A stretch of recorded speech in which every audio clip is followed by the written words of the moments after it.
a couple years ago. Anyways, in disruption theory, a lot of it is based on statistical analysis of hundreds of years of business application. So in just the same way that a batting average for a baseball player is an accurate indication of how well that player might hit a home run or get on base, in this case you're going to see some batting averages for companies. And so it's got a certain level of applicability. So basically what the theory says is that for any industry, or for any market, there's a performance measure. It could be speed of CPU. It could be, a lot of the examples used in the book deal with the disk drive industry, because just in the way that if you're studying human genetics, you do not study humans, you study fruit flies because they're very fast life cycles, a lot of generations. When you're studying industries, the disk drive industry is very good to study because they had many generations in very short periods of time. So you have in any market you have a performance measure, which could be capacity of disk drive and a function of time. When you look at the performance available versus, or in conjunction with performance demanded, at the beginning of a market, the amount of demand for the performance exceeds, or the performance demanded exceeds the amount of performance available. So that means that the people that are providing the product have to do whatever they can to try to minimize the gap of what the customer wants and what they can provide. But as you move on in time, ultimately the performance increases through technology enhancements, and you can meet the customer demand until ultimately performance exceeds demand. And so it kind of generates the curve in a couple of areas. There are certain characteristics of these markets which are really interesting. In the part of the left side of the graph with the performance deficit, the market is diminished, it's driven by functionality and reliability. Just get me something that works, and then get me something that works well are the first two things that drive. Here you end up with systems that are fully integrated because you can't deal with inefficiencies at interfaces. You want to have an integrated system to maximize the performance, to minimize the deficit between demanded performance and available. And usually, you have one or two vendors here. In the right-hand side of the graph, where the performance is exceeding demand, now customers are being overserved by the market. So the market is being driven by convenience and cost. More than one customer now can provide a performance capability and the necessary reliability. So now it's customer convenience, and the very last thing that people base their decision on really is cost. And so it's in here where products start becoming modularized, because efficiencies can be sacrificed for modularity, because your performance is exceeding what the customer is requesting. So you have standardized interfaces, a lot of standards in an industry come together, and you have a lot of vendors here because all they have to do is buy the same components from folks, put them together because all the components are modular and they can meet a demand and enter the market. When you start looking at this, you start looking at how does this relate to launch vehicles, how does this relate to things we're doing. I remember last year hearing that right now in terms of launch capabilities, NASA's being overserved. There's a lot of overcapacity in the industry. Launch vehicles, we might have a need for one or two very high, payload kind of capabilities, but in general, the launch capacity is overserving the market. So I think we're definitely in this, in terms of launch vehicles, we're definitely in this part of the market right there. So that's kind of the general landscape of the market. And of course, you have high-end market customers and you have low-end market customers. Not every customer is the same. So, some customers want higher performance and other customers, they don't care. So there's a curve, there's a distribution in terms or around that performance demanded curve. So now when you look at that kind of curve, there are different types of innovations. The first innovation is what they call a sustaining innovation, where you're just making the product better. You talk to the customer and they say, I want more terabytes, or I want more payload mass to orbit. And by following the same performance metric, but increasing along that same axis, that's called a sustaining innovation. There are two different kinds of disruptive innovations. One is called a low-end disruption, where you're providing a product that does not provide the same performance, but you're providing it maybe at a little bit lower cost along the same performance metric. Now, there are good examples of this. For example, in the book he talks about earth-moving equipment, where they have these large buckets on these cranes moving huge amounts of, a lot of cubic meters of dirt at one time. based on cables. And so what happened was, when hydraulics came into the scene, they did not have the power to lift the same bucket in the same amount of mass, so they went to smaller bucket size. Well, the industry up here looked at that and said, oh, we can't use that, it's too small, it doesn't meet the performance metric.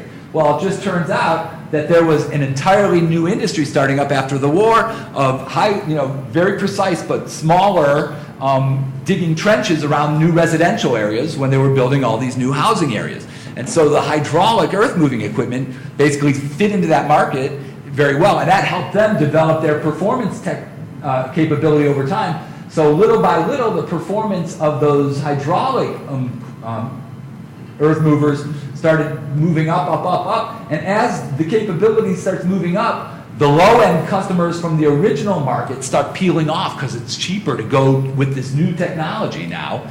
And so little by little, the low-end customers peel off.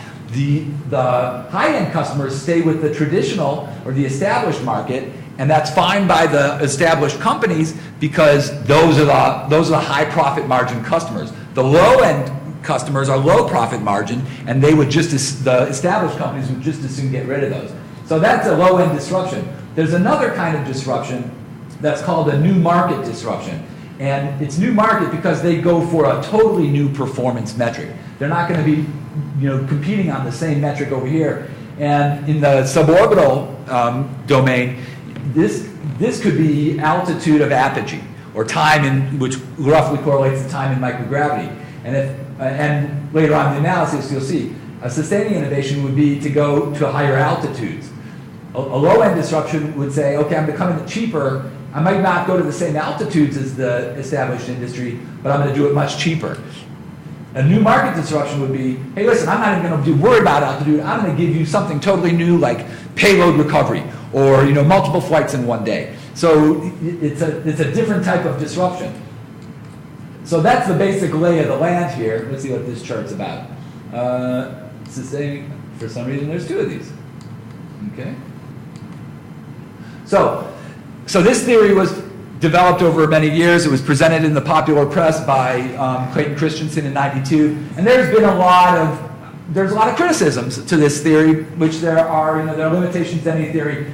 We understand what they are, but as long as you stay within the limits of the theory and don't try to go too far afield in terms of coming up with predictions, I think that it's a fairly legitimate theory to be applying. And it would be sort of reckless not to look to see what the markets, what it says the markets will do when we're looking at the emerging commercial world. Now, there's certain vocabulary here in sustaining innovations. They're fostered, they foster improved product performance in an established market.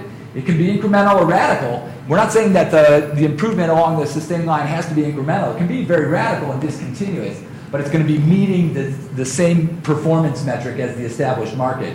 And it really does target demanding and high-end market customers. So you're really talking to your customer and asking them what they want and trying to meet that. So, and it helps you increase your profit margins. Now, in disruptive innovations, they seem to be simpler and cheaper solutions. And at first, from the point of view of the established markets, they seem insignificant. They're going to look like a solution looking for a problem. And the established market customers aren't really interested in this. So it's interesting to hear these kind of comments coming up when you're looking at the emerging commercial world in space transportation, and you hear the reactions by the established entrants or the established members of the industry, and they're reading. It's like they're reading off of script. This is predicting what they're going to say, and they're reading right off the script. It's going to look like a solution without problem, and I just hit the wrong button. And market risk is much, much greater than technical risk. This is one of the bases of the statement that I think right now the major problem that folks like Dave Maston have is a business problem more than a technology. I mean, technology is hard, depending what you're trying to do, but business is a tough nut to crack. So there's a huge first-to-market advantage. And there's two kinds of disruptive innovations, as I mentioned. There's the low-end disruptions, where the companies are ignored by the established market companies, and again, the established companies happily give away their low-end customers because they're low profit margin. And the new market disruptions, where their major issue is that they have to attract non-consumption, customers that don't exist anywhere right now. So you've got to create a whole new market. So this is where I take a breath, because I'm done talking about the theory. Are there any questions about the theory? Isn't this fun stuff?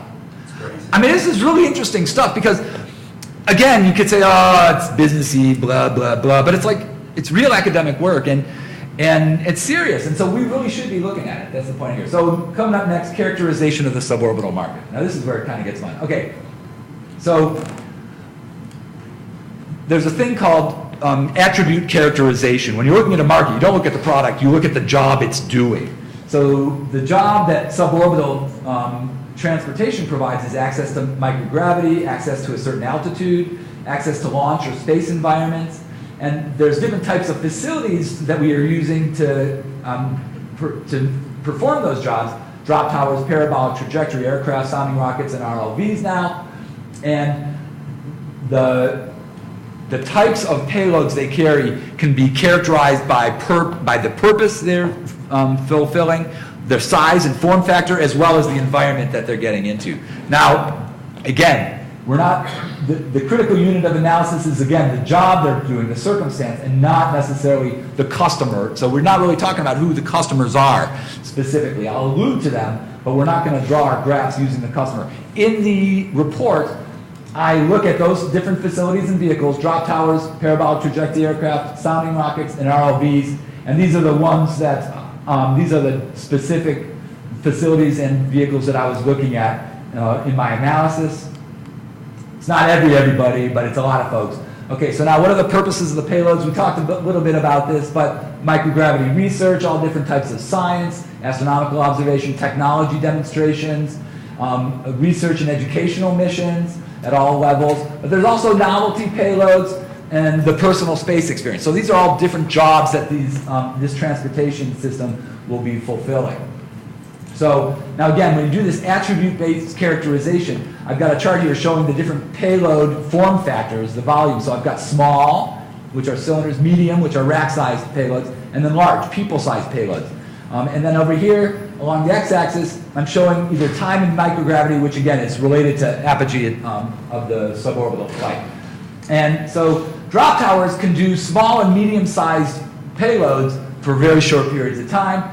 Parabolic trajectory aircraft can do all size payloads, but again, for 20 to 40 seconds of time.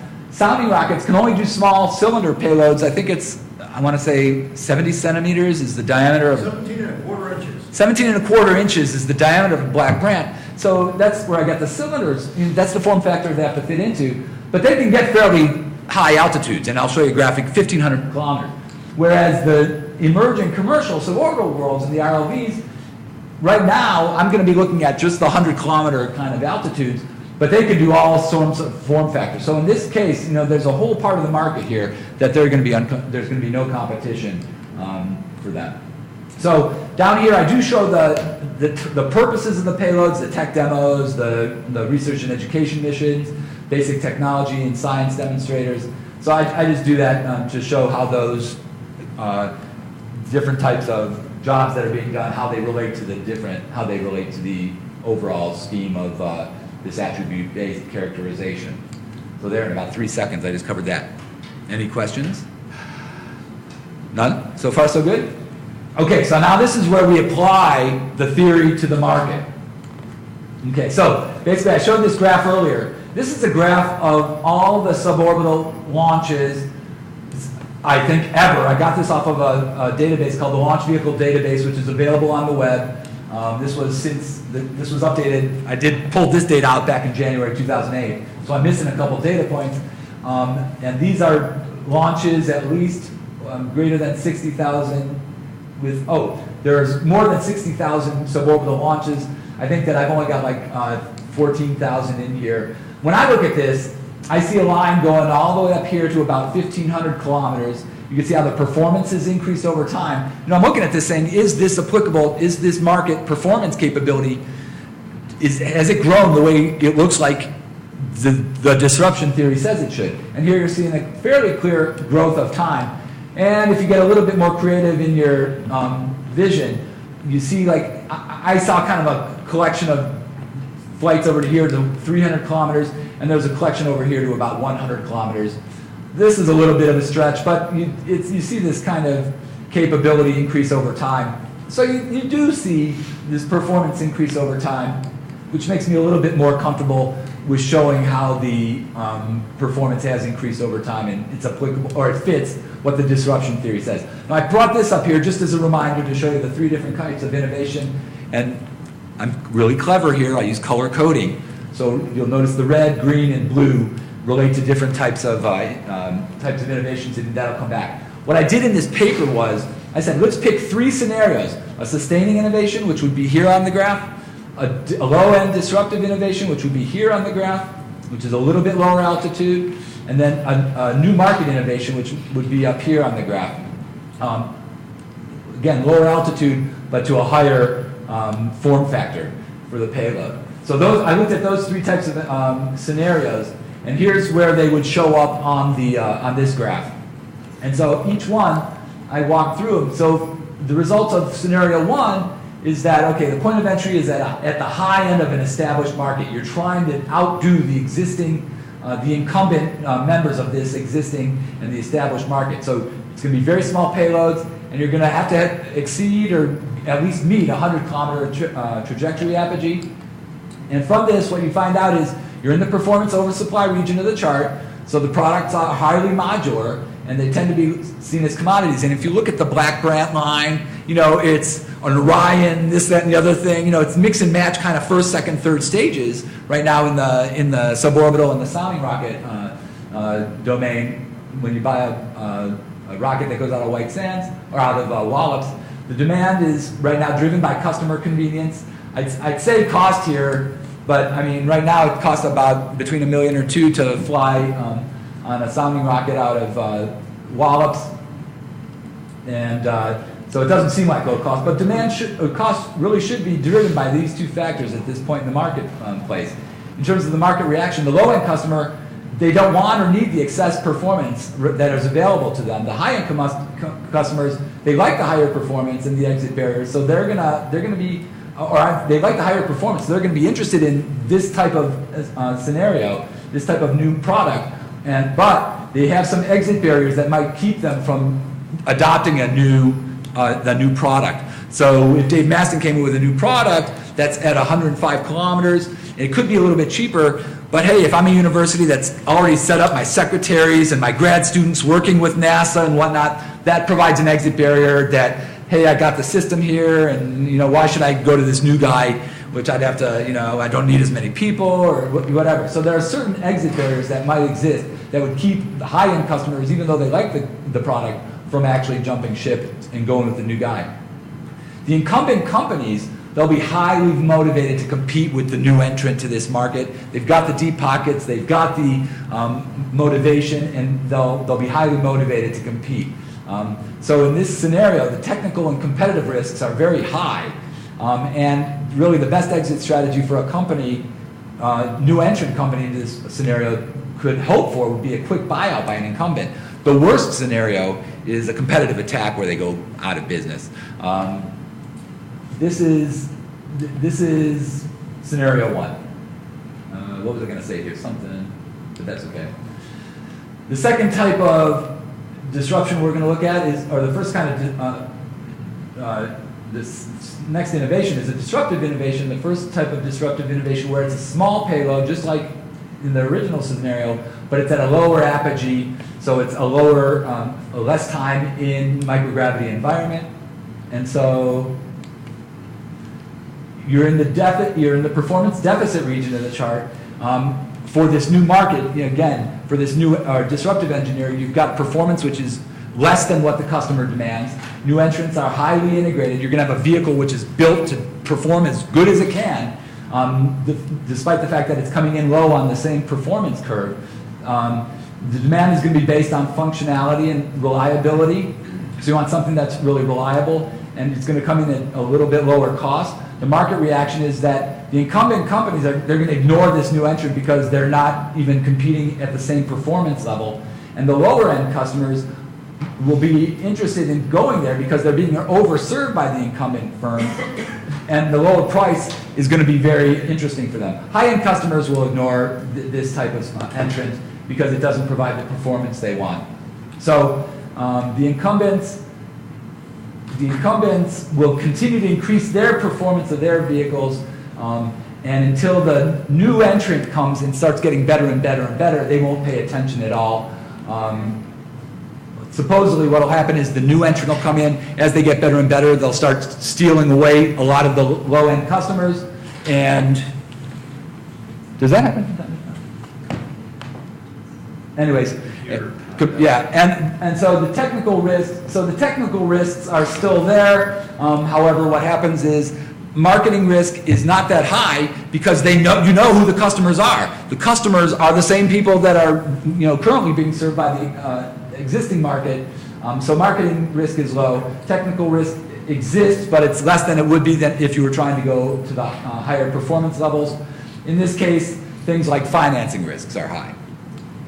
And then the third scenario, of course, is down here. Oh well. And down in the new market disruption. Here you're going to be going with medium and large payloads with, again, less than 4 minutes of microgravity, but with lower price, lower profit margin than the incumbent firms. But you're looking at new performance measures. So it could be reflate rate, it could be short turnaround times, and safe return of payloads. So here, again, demand is based on functionality and reliability. You're providing something to a customer that's never had it before. They'll be happy with anything they get. The products will still be highly integrated. The problem is you've got to create a whole new value network. You've got to go out and find the new customers. You've got to sell your product through a whole new network here. So it's something that doesn't exist. You're plowing new fields here. There's no market reaction because, again, you're creating a new market. And again, these are probably the best customers you can have because they've got nothing to compare you to. They're easy to please, and they absolutely need you. Obviously, marketing risk is high. Technical risk is low. And so, because you're not going to as high of a performance metric. But here again, finding the customers is the tough part. This can be transformed into a low-end disruption as other competitors enter and performance increases, and you then start working toward the same performance metric as on the established industry. So this is a summary table. You can't read it, but it's in the paper. And the conclusions are this. If you like technical problems, if you're an engineer, then you're going to naturally tend toward case one. You're going to say, I can build a better mousetrap. And engineers tend to do that. If you like marketing problems, then you're going to go to case three because you're probably going to have multiple failures before you find success, and this is why entrepreneurs need to be flexible and they need to try something, fail, until they can finally hit it. But again, the problem is more of a marketing one, not a technical one. And so the big question is, what's the best, quote unquote, best marketing entry point to inform U.S. government policy and acquisition strategy decisions? I think the lowest overall risk is in case two, where you know who the market is, so marketing risk is low. Technical risk is low because you're not going as high on the performance curve as the established industry. You're not going to be perceived as a threat by the incumbents right away. It's just that you're going to be stripping away the low-end customers to start with until you get the operational experience and can start strip away more and more of the existing customers. This is the only kind of disruption that will result, according to the theory, this is the type of disruption that will result in the failure of the incumbent firms. If you go in at scenario number one, they attack you, and 96% of the time they win.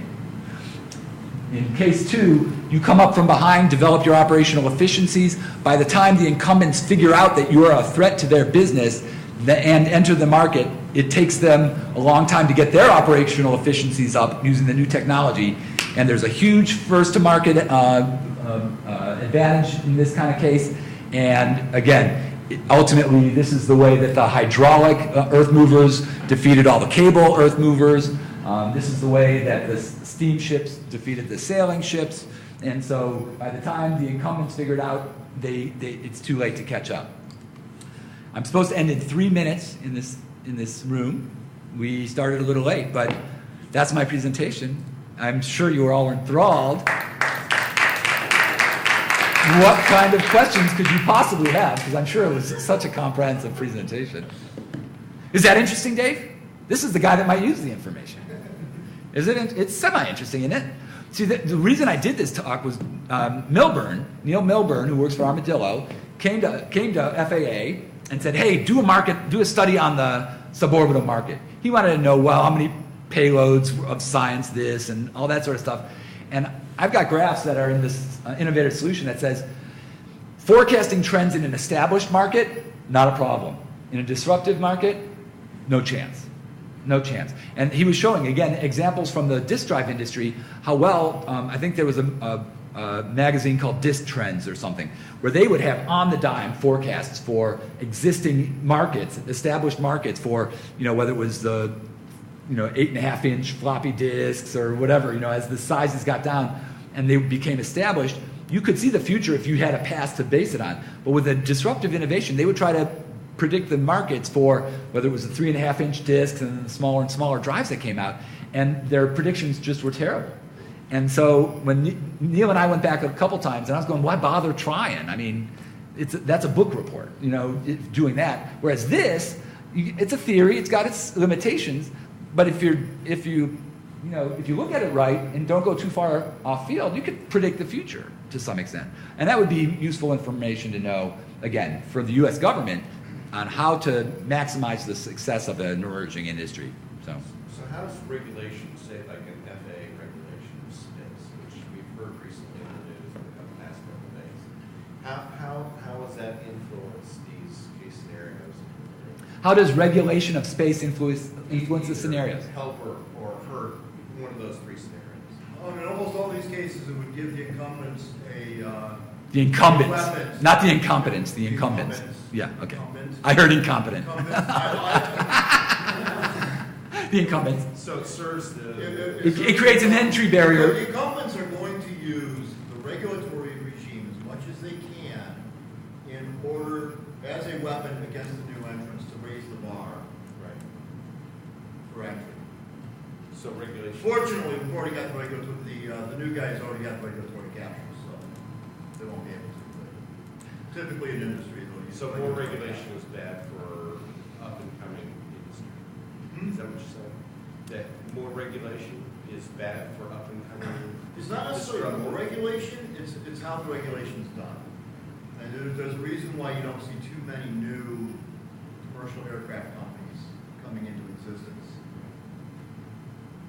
Regulation is designed to encourage the continuation of the status quo. Yes. Well, I don't know if you could talk about this, but I mean, I've seen some news reports in the last couple of days about FAA looking into space commercial regulations. Human. Do you know anything more about that? I'm not exactly sure what you're talking. I mean, we're obviously very interested in the regulatory regime of commercial space. The FAA has been consistently, over the last more than a decade now, writing regulations to cover all the stuff that the new companies are trying to do now. Well, you know that our Office of Commercial Space Transportation is in the business of regulating the industry. Yes. So you know we do that already. Yes. Right.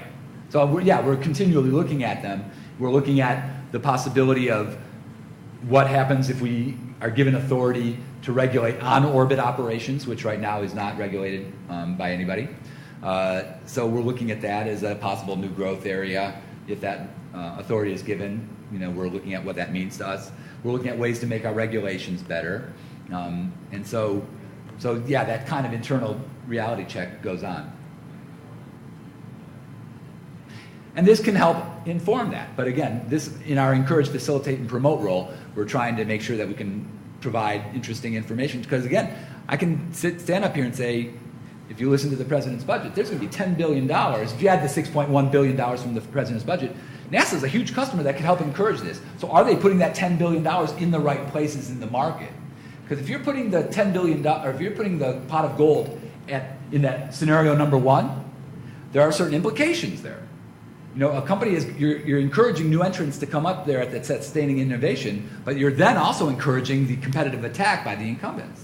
Right. Is that a good thing? I don't know. And that's what they're doing with COTS. However, they've created the CRS, the Commercial Resupply Services contract, which kind of guarantees, gives them a safe haven of $3.6 billion for Falcon and Taurus, so that ULA can't attack them and win right away. It seems like it's in our best interest to have more disruptive technology come about. But boy, does that disrupt the status quo. Yeah, Yeah, but I mean, it's. Well, yeah, you're agreeing with Schumpeter, which is the creative destruction process. Yeah, there should always be this churn. It has to happen, or else or you're not gonna get it. I mean, Yeah. you're always gonna have the status quo. Change sucks. Yeah. It's I love it. There you go. And it is. It does. Are you the change agent or are you the status quo? That's right. So that's it. Any other questions? Isn't this fun stuff? Only about 5 of us think so, but that's okay. Okay, we're done. Thank you very much.